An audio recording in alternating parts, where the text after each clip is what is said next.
Hello student, मैं उषा यादव आप सभी बच्चों का आज की क्लास में हार्दिक स्वागत करती हूँ। बच्चों, आज की जो हमारी क्लास है वो है व्याकरण की। इसके पहले जो है हम लोग जो है एक वीडियो में व्याकरण के जो है शुरू किए थे, जिसमें जो है अभी तक हम लोगों ने शब्दों के प्रकार देखे थे। शब्दों के प्रकार में हम लोग विकारी शब्द और अविकारी शब्द, ये दो शब्द देखे थे। अविकारी शब्द हम किसे कहते हैं उसकी परिभाषा हम देखे थे, और विकारी शब्द की भी जो हम लोग परिभाषा देखे थे। और विकारी शब्द के कितने प्रकार है ये हम लोग देखे थे, जैसे संज्ञा, सर्वनाम, विशेषण और क्रिया। यह जो है हमारे विकारी शब्द के प्रकार है।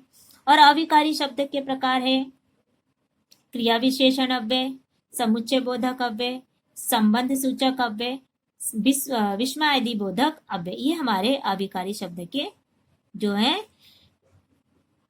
प्रकार है। ठीक है, जिसमें से हम लोगों ने इसके पहले वाले वीडियो में जब हम ग्रामर स्टार्ट किए थे उसमें से हम लोगों ने संज्ञा, ठीक है, संज्ञा को हम लोगों ने स्टार्ट किया था, मतलब संज्ञा के प्रकार के बारे में हम लोग पढ़े थे। तो संज्ञा के जो है हम लोगों ने 5 प्रकार उसमें पढ़े थे, जिसमें से व्यक्तिवाचक संज्ञा, जातिवाचक संज्ञा, भाववाचक संज्ञा, द्रव्यवाचक संज्ञा और समूहवाचक संज्ञा। ये जो है हम लोगों ने संज्ञा के 5 प्रकारों में से जो है हम लोगों ने 2 प्रकार पढ़ा था, व्यक्तिवाचक और जातिवाचक संज्ञा। ठीक है, ये 2 प्रकार हम लोगों ने इसके पहले वाले वीडियो में पढ़ चुके हैं। और आज जो हम पढ़ने वाले हैं संज्ञा के प्रकारों में भाववाचक, द्रव्यवाचक और समूहवाचक संज्ञा हम लोग आज की वीडियो में देखने वाले हैं। उससे पहले मैं आपको एक चीज बता देती हूँ जो उस वीडियो में आपको नहीं टाइम से, मतलब वीडियो ज्यादा लंबा हो जाने के कारण मैंने नहीं बताया कि जातिवाचक संज्ञा का उपयोग कभी कभार जो है वाक्यों की रचना के अनुसार जो है, कभी कभार जो है जो रचना होती है वाक्य की, उस रचना के आधार पे जो है जातिवाचक संज्ञा का उपयोग व्यक्तिवाचक में किया जाता है, और व्यक्तिवाचक संज्ञा का जो है उपयोग जो है जातिवाचक में किया जाता है। उसे जो है आइए हम लोग एक उदाहरण के द्वारा देखते हैं कि किस प्रकार से व्यक्तिवाचक संज्ञा का उपयोग जातिवाचक में किया जाता है और जातिवाचक का उपयोग जो है व्यक्तिवाचक संज्ञा में किया जाता है। जैसे कि आपके सामने एक उदाहरण में लिखती हूं, तो उदाहरण कुछ इस प्रकार से है। पहला उदाहरण मैंने लिखा, हर घर में विभीषण नहीं होते हैं। ठीक है, अभी यहाँ पे जो आपको सेंटेंस दिखाई दे रहा है, यहाँ पे कहा गया है कि हर घर में, मतलब क्या है, हर घर में, ठीक है, हर घर में जो है विभीषण नहीं होते हैं। अभी यहाँ पे अगर आप देखेंगे जो ये विभीषण शब्द लिया गया है, ये जो है एक व्यक्ति का नाम है ना, विभीषण जो होता है एक व्यक्ति का नाम है, लेकिन यहाँ पे विभीषण का उपयोग जो है जाति के रूप में किया गया है। ठीक है, उसकी आदत के अनुसार जो है उसका उपयोग किया गया है। आया समझ में आपको? तो यहाँ पे ये जो विभीषण शब्द है ये जातिवाचक संज्ञा में जाएगा। ठीक है, जातिवाचक संज्ञा होगा। तो यहाँ पे जो विभीषण शब्द का उपयोग किस लिए किया गया, जातिवाचक संज्ञा में हम लोग इसको लिखेंगे, ना कि, क्योंकि यहाँ पे विभीषण का उपयोग जो है आदत के अनुसार किया गया है। ठीक है, ना कि यहाँ पे किसी एक विशेष व्यक्ति के नाम को यहाँ पे दर्शाया गया है। ओके, तो उसी प्रकार से अगर कहा जाएगा, सेकेंड और एक उदाहरण लेते हैं। जैसे कि सेकेंड उदाहरण हमारा अगर लेंगे, जिसका उपयोग जो है जातिवाचक संज्ञा का व्यक्तिवाचक में किस प्रकार से लिखेंगे, जैसे कि लिखा मैंने, शास्त्री जी एक ईमानदार नेता थे। अभी यहाँ पे अगर आप देखेंगे इस शब्द में, देखिए यहाँ और ये दोनों शब्द में देखिए विभीषण शब्द का उपयोग जातिवाचक में किया गया। क्यों? क्योंकि यहाँ पे किसी व्यक्ति के आदत के बारे में बताया गया है ना। वो मतलब व्यक्तियों में जो आदत पाई जाती उस आदत में बताया गया। विभीषण मतलब होता जो ये जो आप विभीषण शब्द देखे थे ये रावण का भाई था।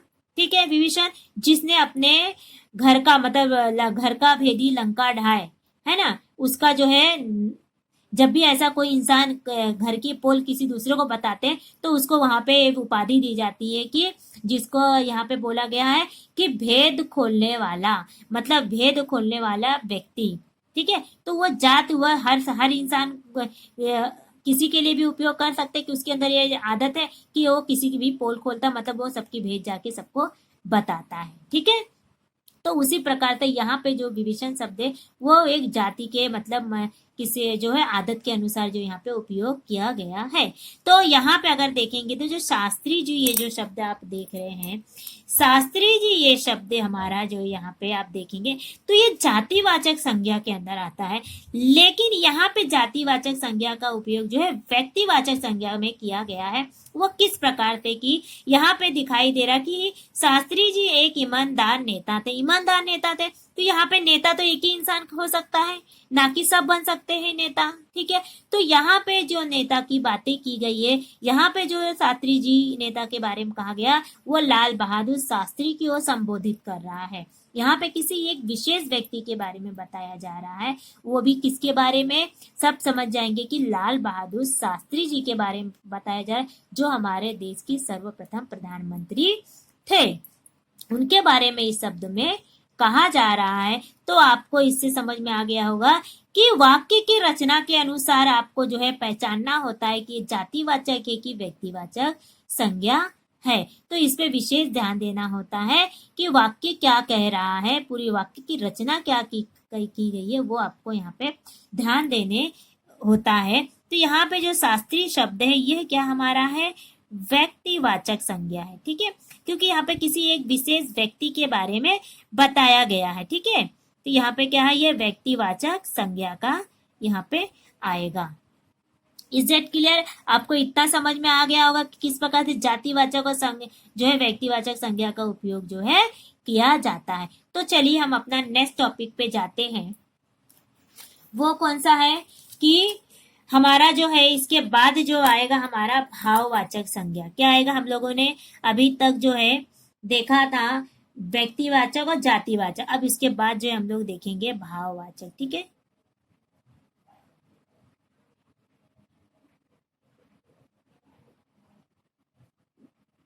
भाववाचक संज्ञा। ठीक है, अब भाववाचक संज्ञा जो है बच्चों देखते हैं हम लोग भाववाचक संज्ञा का। पहले सबसे पहले हम लोग उसकी जो है परिभाषा देखते हैं। संज्ञा क्या होगी, भाववाचक संज्ञा की परिभाषा क्या होगी कि जो संज्ञा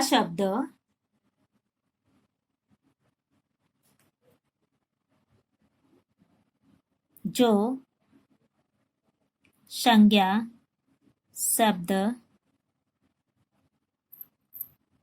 किसी व्यक्ति या वस्तु के गुण, दोष, अवस्था, दशा,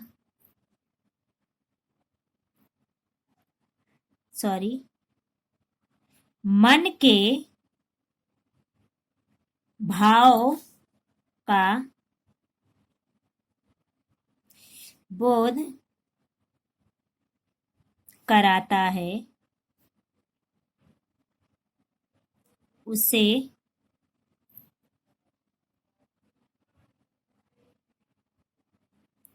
भाववाचक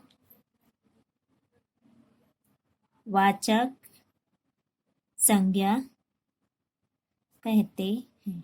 ठीक है, अब यहाँ पे आप लोग जो है व्यक्तिवाचक भाववाचक संज्ञा की परिभाषा देखेंगे तो किस प्रकार से है, जो संज्ञा शब्द किसी व्यक्ति या वस्तु, ठीक है, के गुण, दोष, अवस्था, दशा, मन के भाव, मतलब मन के भाव मतलब मन में हमारे किस प्रकार के भाव आते हैं, किसी को देख के हमारे मन में क्या भाव उत्पन्न हो, जैसे घृणा उत्पन्न होती है, किसी को देख के हमारे मन में जो प्यार उत्पन्न होता है उसके प्रति, या सहानुभूति उत्पन्न होती है, उसे बोलते हैं मन के भाव। ठीक है। अवस्था का मतलब होता है उसकी क्या पोजीशन है। ठीक है, वो इंसान कहाँ पे है। दशा मतलब होता है उसकी दुर्गति कैसी है, अच्छी है या बुरी है, उसकी मतलब वो किस पोजीशन में रह सकता है, इंसान क्या है। ठीक है, अमीर है गरीब है, उसके बारे में यहाँ पे बताया जाता है। ठीक है, तो जैसे कि आपने जो संज्ञा शब्द किसी व्यक्ति या वस्तु के गुण, दोष, अवस्था, दशा, मन के भाव का बोध कराता है, उसे भाववाचक संज्ञा कहते हैं। ठीक है, तो आपको इससे परिभाषा से ही समझ में आ गया कि भाववाचक संज्ञा किसे कहते हैं। तो चलिए इसके हम कुछ उदाहरण देख लेते हैं भाववाचक संज्ञा में, जैसे क्या क्या आ सकता है, जैसे कौन कौन से शब्द हमारे भाववाचक संज्ञा में आ सकते हैं। तो जैसे कि हम लोग पहले लिखेंगे महंगाई,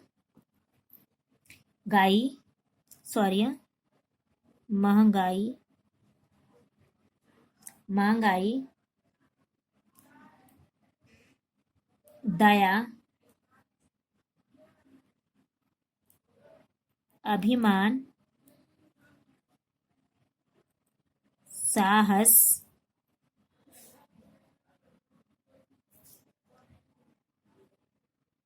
बचपन, अच्छाई,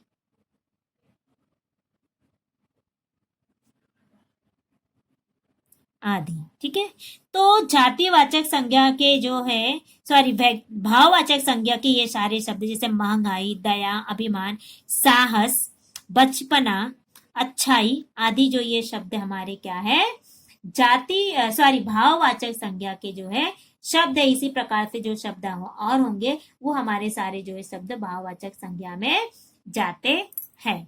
ठीक है, अब उसके बाद जो है हम लोग इसकी कुछ उदाहरण देख लेते हैं।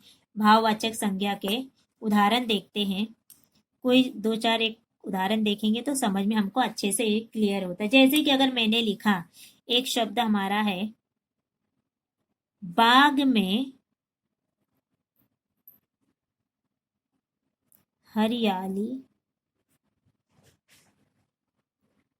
लहराती है। यहाँ पे शब्द देखेंगे कि बाग में हरियाली लहराती है, तो यहाँ पे जो हरियाली शब्द है ये क्या है, हमारा हरियाली शब्द जो है हमारा यहाँ पे बता रहा है कि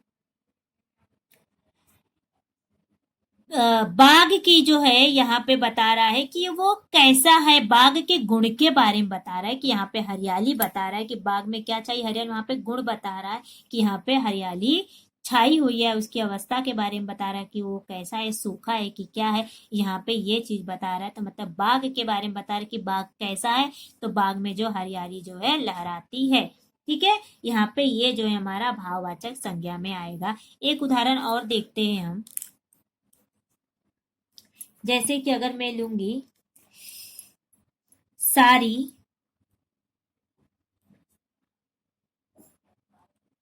परेशानी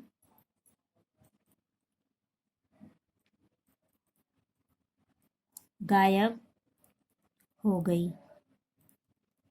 अभी जो है परेशानी जो यहाँ पे शब्द अगर आप देखेंगे तो यहाँ पे अगर आप परेशानी शब्द देख रहे, ये क्या बता रहा है, हमारी दशा के बारे में बता रहा है कि वो कैसी है, क्या है उसके अंदर, वो उसकी दशा बहुत परेशान है, वो किस दशा में, बहुत परेशान की दशा में है ना, उसकी स्थिति बहुत खराब, उसकी दशा बहुत खराब, वो बहुत परेशान है, इसके बारे में बता रहा है।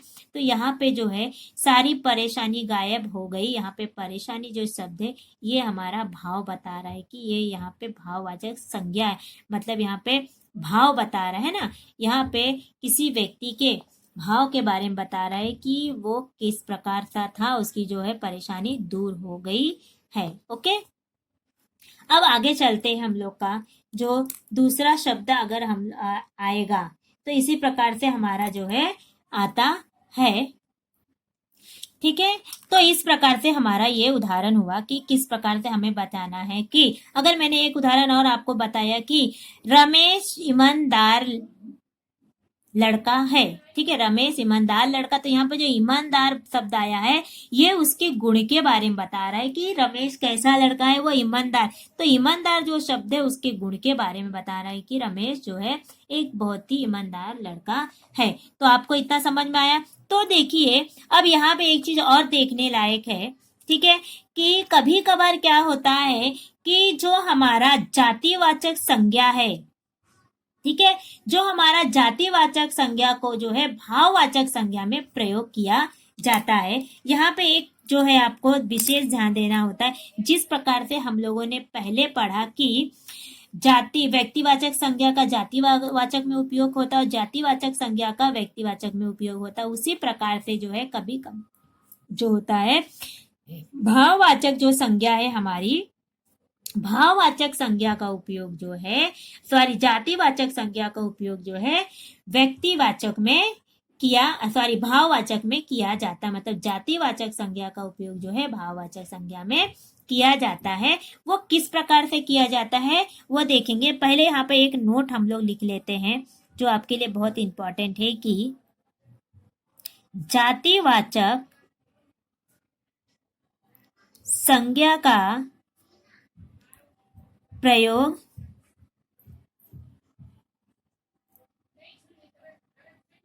भाववाचक संज्ञा में किया जाता है, ठीक है। अब वो किस प्रकार किया जाता है वो हम यहाँ पे देखेंगे। जैसे कि आप एक शब्द ले लेंगे, कौन सा शब्द, जैसे लड़का है ना, लड़का शब्द है हमारा, ये हमारा लड़का, ये जाति है, जाति बता रहा है, लड़का शब्द जाति है। बच्चा ये भी हमारी जाति है। बुढ़ा है ना, जितने बूढ़े होंगे सबको हम लोग बुढ़ा ही बोलते हैं। तो ये हमारी जो है जाति बता रहे, जातिवाचक संज्ञा है। और जैसे कि इसका जो हम देखेंगे कि ये किस प्रकार से ये हमारा जो है जातिवाचक संज्ञा है, जातिवाचक संज्ञा है, ठीक है। अब इस जातिवाचक संज्ञा का जो है किस प्रकार से भाववाचक संज्ञा में उपयोग होता है, जैसे कि लड़का का लड़कपन क्या हो जाएगा हमारा, लड़कपन, और बच्चा का बचपन,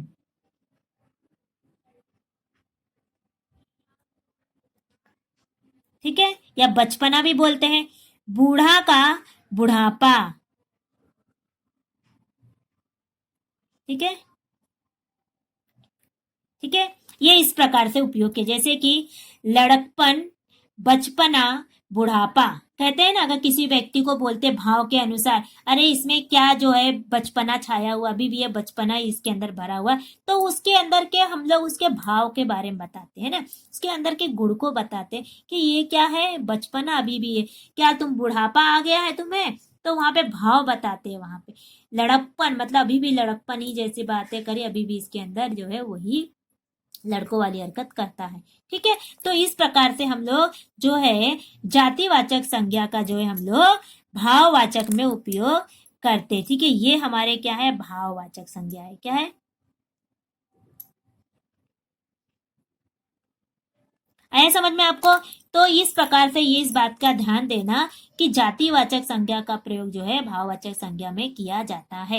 ये बहुत इंपॉर्टेंट बात है, कभी कभार हमें आता है और हम इस बात को समझ नहीं पाते कि लड़कपन दे दिया तो ये क्या आएगा, तो आपको तुरंत समझना कि भाववाचक संज्ञा ना कि वो जातिवाचक संज्ञा है, ठीक है। अब इसके आगे चलते हैं, हम देखते हैं कि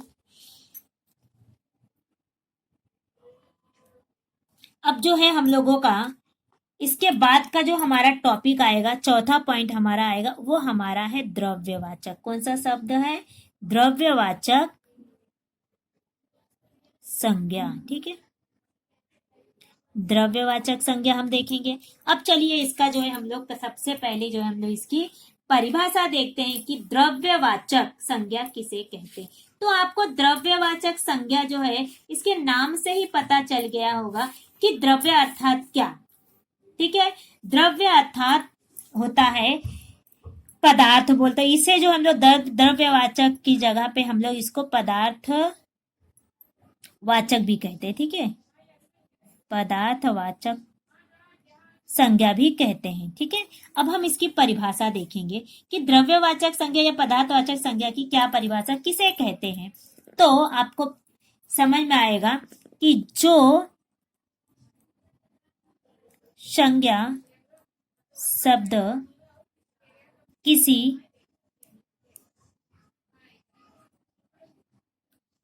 द्रव्य, धातु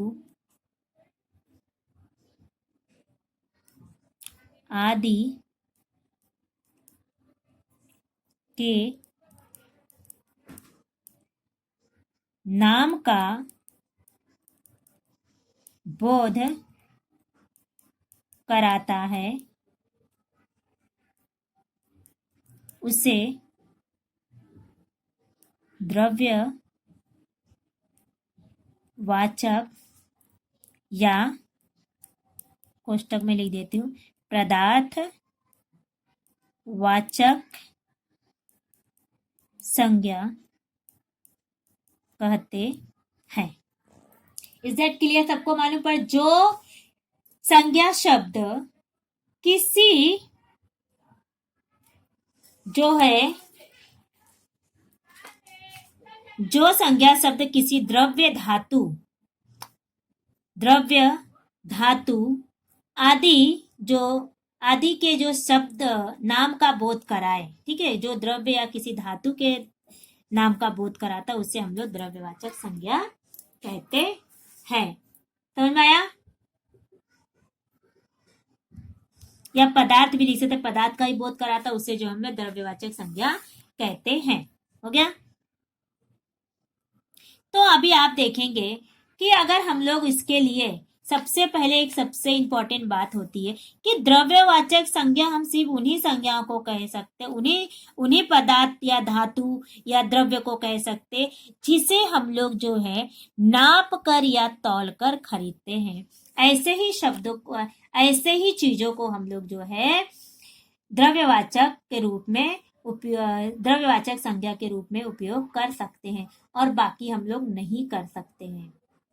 ठीक है, तो आपके लिए सबसे इंपॉर्टेंट चीज है यहाँ पे, इसका एक नोट बहुत जरूरी है कि क्या है इसकी पहचान। द्रव्यवाचक संज्ञा की पहचान यह होती है कि जो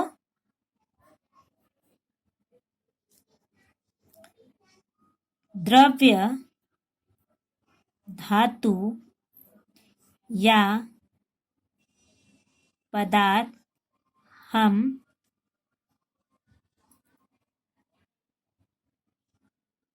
दुकान से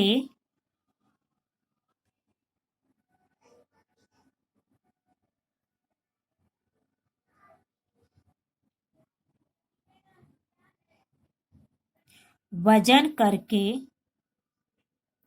या नाप करके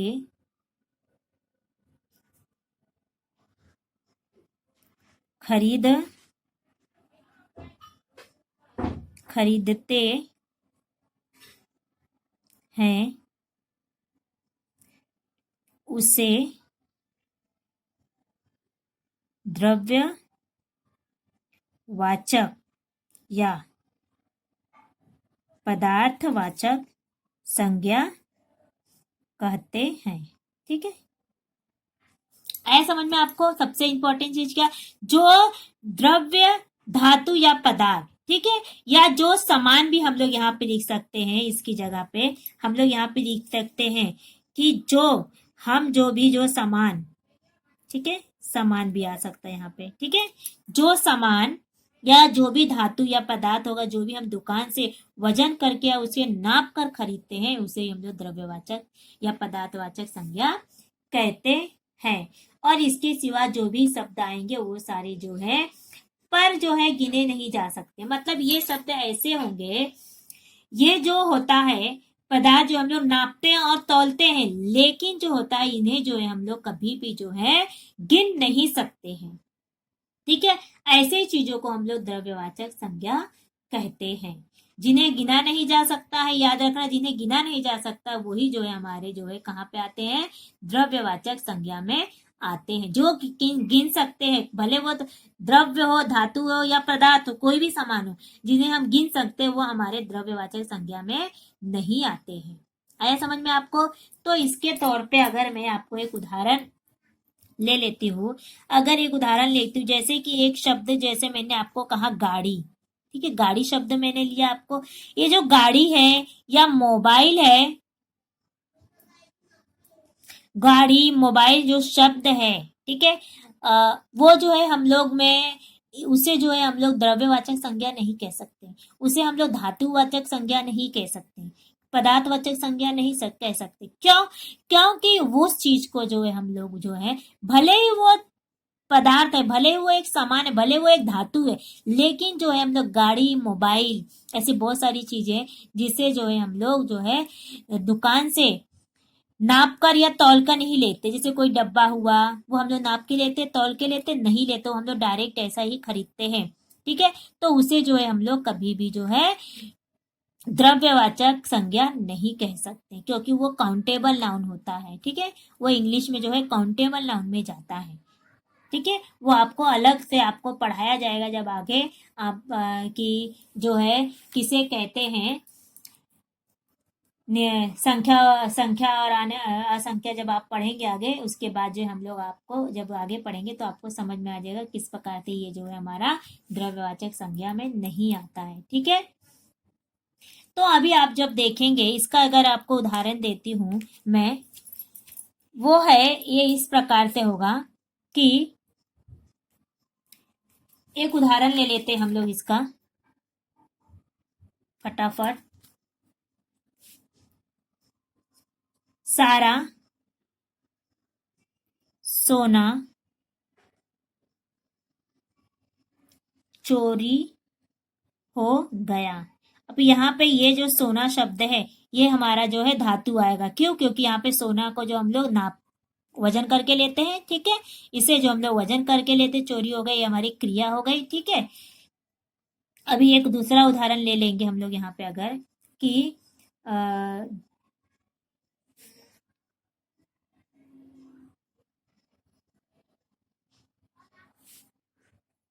लोहा एक शब्द ले लेते हैं हम लोग, जैसे लोहे से कैसे पेट भरता है, ठीक है। तो यहाँ पे जो लोहा शब्द है वो हमारा क्या है, हमारा जो है धातुवाचक संज्ञा। अभी जैसे कि आपको मैं एक और उदाहरण दे देती हूँ, उदाहरण के तौर पर, जैसे अगर आपको शब्द में ले लेती हूँ कि वो कौन से शब्द है जिसे हम लोग जाती, जैसे कि मैंने आपको बोला मैंने एक शर्ट खरीदा, मैंने एक मीटर कपड़ा खरीदा, ठीक है। तो यहाँ पे आपको जो दोनों शब्दों में फर्क नजर आएगा कि मैंने एक शर्ट खरीदा, मैंने एक कपड़ा खरीदा, ये दोनों वाक्यों में आपको दिखाई देगा। कपड़ा तो शर्ट भी कपड़े का होता है, लेकिन यहाँ पे जो आपको ये शर्ट है, ये जो है हम लोगों ने नाप कर नहीं लिया है, ठीक है, ना ही उसको जो है हम लोगों ने तौल कर लिया है, ठीक है। इसलिए जो है यहाँ पे जो ये शर्ट जो है, यहाँ पे हमारा ये काउंटेबल नाउन होता है, जो हम लोग अलग से आता है उसमें, ये हमारे इधर पे नहीं आएगा, ठीक है। तो यहाँ पे ये जो है काउंटिंग वाला, जिसको हम लोग बोलते हैं ना संख्यावाचक संज्ञा कहते हैं, उसको संख्यावाचक संज्ञा में जाएगा हमारा यहाँ पे, ठीक है। निश्चित संख्यावाचक संज्ञा जो होता है वो अलग है, और अनिश्चित संख्यावाचक संज्ञा अलग है, ये उसके अंदर जाता है, ना कि हमारा ये जो हमारा द्रव्यवाचक संज्ञा में आता है, ये हमारा निश्चित संख्यावाचक संज्ञा में जाता है। और यहाँ पे देखेंगे कि मैंने 1 मीटर कपड़ा खरीदा, मैंने 1 मीटर कपड़ा खरीदा। अब यहाँ पे जो 1 मीटर जो शब्द लिया गया है, तो यहाँ पे जो हम लोगों ने कपड़ा खरीदा है, ये जो कपड़ा है हमारा, वो हम लोगों ने 1 मीटर लिया, मतलब कपड़ा हम लोगों ने नाप के लिए, यहाँ पे जो कपड़ा शब्द है वो हमारा जो है द्रव्यवाचक संज्ञा में जाएगा। ठीक है, तो इसी प्रकार से जो है हमारा द्रव्यवाचक संज्ञा में जो है हमारा फर्क होता है। इसी प्रकार के और भी शब्द हैं, जो शब्द हमारे जो आएंगे, ठीक है, उसे हम लोग यहाँ पे लिख लेते हैं। जैसे कि और भी जो शब्द हैं हमारे आएंगे, वो कौन कौन से आएंगे, जैसे कि तेल, दूध, गेहूं, पानी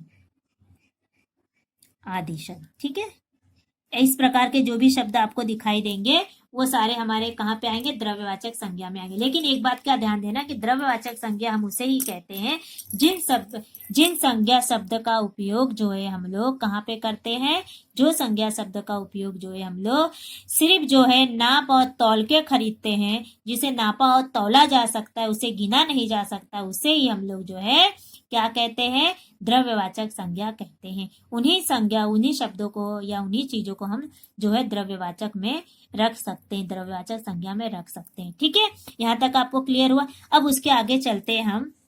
हमारा जो लास्ट और 5वां टॉपिक है वो हमारा कौन सा है, कौन सा टॉपिक आएगा अभी हम बताएंगे, समूहवाचक। ठीक है, समूहवाचक संज्ञा। ठीक है, अब हमारा समूहवाचक संज्ञा की हम पहले परिभाषा देखेंगे, इसकी समूहवाचक संज्ञा किसे कहते हैं। तो जो संज्ञा शब्द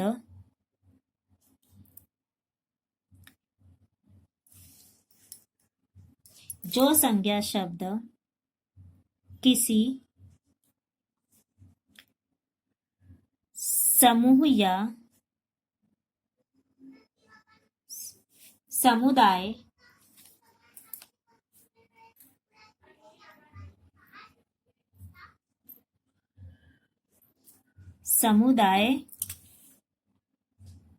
का बोध कराते हैं, उससे समूहवाचक संज्ञा कहते हैं। ओके, इज दैट क्लियर होगा आपको कि समूहवाचक संज्ञा किसे कहते हैं, कि जो संज्ञा शब्द किसी समूह या समुदाय का बोध कराते हैं, उन्हें हम समूहवाचक संज्ञा कहते हैं। ठीक है, तो समूहवाचक संज्ञा में जैसे कि आप अगर देखेंगे कि या हम लोग इसे इस प्रकार से भी कह सकते हैं समूहवाचक संज्ञा में कि एक ही जाति के प्राणियों या पदार्थों के समूह का बोध कराने वाले संज्ञा को भी हम जो है समूहवाचक संज्ञा कहते हैं। ठीक है, अभी जैसे कि समूहवाचक जो संज्ञा है, आपको एक हम लोग अगर उदाहरण ले लेती हूँ कि जैसे कि उदाहरण के तौर पे पहले हम लोग वाक्यों का उदाहरण लेते हैं कि फूलों के गुच्छे सुंदर लगते हैं। ठीक है, यहाँ पे देखेंगे तो गुच्छा ये शब्द जो है हमारा समूह में, फूलों जो शब्द है, अगर आप देखेंगे यहाँ पे कि यहाँ पे आप बच्चे यहाँ पे कंफ्यूज क्या हो जाते हैं कि आपको जो शब्द आया है फूलों शब्द आया है और यहाँ पे गुच्छो शब्द है, ये तो उसकी सुंदरता मतलब इसकी विशेषता बता रहा है, इसके भाव के बारे में बता रहा है, उसके गुण के बारे में बता रहा है। तो यहाँ पे ये जो हमारा क्या है, ये गुणवाचक संज्ञा है। ठीक है, सॉरी, हाँ, तो यहाँ पे हमारा ये कौन सा आएगा, भाववाचक संज्ञा हो गया। ठीक है, और यहाँ पे जो गुच्छा शब्द आया है, आपको गुच्छा शब्द जो नजर आ रहा है, ये हमें किसी समूह के बारे में बोध करा रहा है ना। तो यहाँ पे जो फूलों शब्द आया, यहाँ पे फूल का जो है समूह के बारे में गुच्छा शब्द आया, लेकिन आप बोलेंगे अरे फूलों भी होता, ये जो है बहुवचन शब्द है। ठीक है, ये बहुवचन, फूल से फूलों जो है एक वचन से बहुवचन में परिवर्तन हुआ है। ठीक है, आपको एक बात का ध्यान देना है कि बच्चे इस बात में बहुत कंफ्यूजन होते हैं कि यहाँ पे जो है दो शब्द आ चुके हैं हमारे कि अगर हम लोग को समूहवाचक, ये भी समूह होगा, ये भी समूह हो जाएगा, लेकिन ये समूह है तो ये कैसे होगा। लेकिन बेटा आपको एक चीज का ध्यान देना है कि कभी भी जो है जो हमारे बहुवचन वाले जो शब्द होते हैं, एक वचन से जो बहुवचन में परिवर्तित होने वाले शब्द होते हैं, वो कभी भी जो है हमारे जो है समूहवाचक संज्ञा में नहीं आते हैं। तो जो ये फूल शब्द है ये हमारा जो है ये हमारा समूहवाचक संज्ञा में नहीं जाएगा। जो हमारा गुच्छा है ये हमारा क्या हो जाएगा, समूहवाचक संज्ञा होगा, गुच्छा नहीं होगा। इस बात का आप ध्यान देना, क्योंकि बच्चे अक्सर यही कंफ्यूजन में रहते हैं कि जो होता है कह देते हैं अगर हम लोग इसको एक वचन में कर देंगे अगर इसका, तो क्या हो जाएगा, वो फूल हो जाएगा। तो क्या वो हो गया, समूह में नहीं हुआ ना। तो इस बार का ध्यान देना है। तो आपको इस प्रकार से मैं एक नोट हो सकता है कि आपको यहाँ पे ध्यान देने वाली बात होती है कि कभी भी बहुवचन वाले शब्द समूह वाचक संज्ञा नहीं होते हैं। ठीक है, क्योंकि जब भी वो संज्ञा बदल जाती है, जब उसका एक वचन में करेंगे तो वो उसका पूरा जो है मीनिंग ही बदल जाएगा। इसलिए समूह का मतलब होता है, कहीं पे ग्रुप के बारे में बताया गया ना, समूह है किसी के एक ही बारे में, एक ही जाति है या किसी एक समुदाय के बारे में बताया जा रहा है, उसे ही हम कहेंगे। तो जैसे शब्द आप देखेंगे, ठीक है, अभी हम लोग कौन से शब्द ले सकते हैं इसके अंदर, जैसे कि झुंड हुआ हमारा, गुच्छा शब्द तो हम लोगों ने लिया ही है नीचे, गुच्छा हुआ, दल हुआ, भीड़, भीड़ के बाद एक हम लोग ले सकते हैं शब्द सेना, सेना भी तो हमारा होता है शब्द।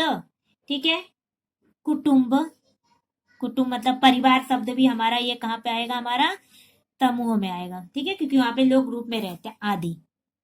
ओके, तो आपको इस बात का विशेष ध्यान देना है कि जो शब्द हमारे जो होता है बहुवचन वाले शब्द कभी भी जो है हमारे जो है समूहवाचक संज्ञा में नहीं जाते हैं। इस बात को आपको विशेष ध्यान देना है बच्चा। ठीक है, तो आपको, मुझे पूरी आशा है कि आपको यहाँ पे आज जो हमारा संज्ञा का जो प्रकार वो खत्म होता है और आपको अच्छे से समझ में आया होगा। इसकी जो है मुझे आपसे पूरी उम्मीद है। अगर आपको कुछ डाउट रहेगा तो आप मुझसे पूछ सकते हैं। तब तक के लिए आप सभी बच्चों का जो है बाय, सभी बच्चों का धन्यवाद।